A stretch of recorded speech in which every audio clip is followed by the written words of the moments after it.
কত বড় শয়তান মিথ্যাবাদী হলে এসব কথা প্রচার করতে পারে। দেখেন, এই ভিডিওটা দেখেন। ভিডিওটি কেউ টান দিবেন না, খুবই গুরুত্বপূর্ণ বিষয়। যারা ভারতে চিকিৎসা নিতে যাচ্ছেন তারা সাবধান এবং সচেতন। গণমাধ্যমে এসেছে ভারতে যারা বাংলাদেশ থেকে চিকিৎসা করাতে যাচ্ছে, বিশেষ করে যাদের অপারেশন করা হচ্ছে, তাদের কিডনি তারা চুরি করে নিয়ে নিচ্ছে। এটা আমরা অনেক মানুষ জানি না। আমরা অনেক বাংলাদেশিরা ভারতের চিকিৎসা নিতে যেয়ে কিডনি হারিয়ে ফেলতেছি আমাদের অজান্তে, আমরা কিন্তু কেউ জানি না। ভিডিওটি প্রচুর পরিমাণ শেয়ার করবেন যাতে সমস্ত মানুষ তারা জানতে পারে।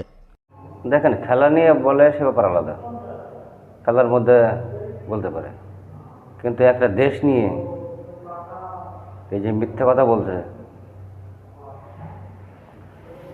ওরা তো বেলুড়ে আসে চিকিৎসা হতে।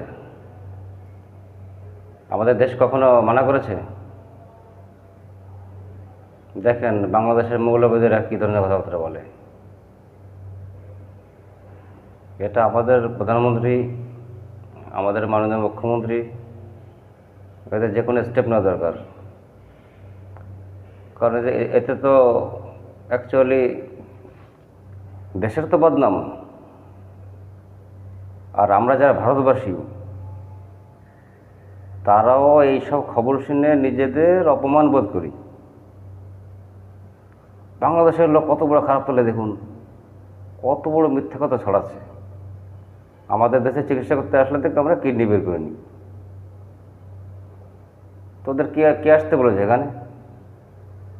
তোদের আসতে বলে কে?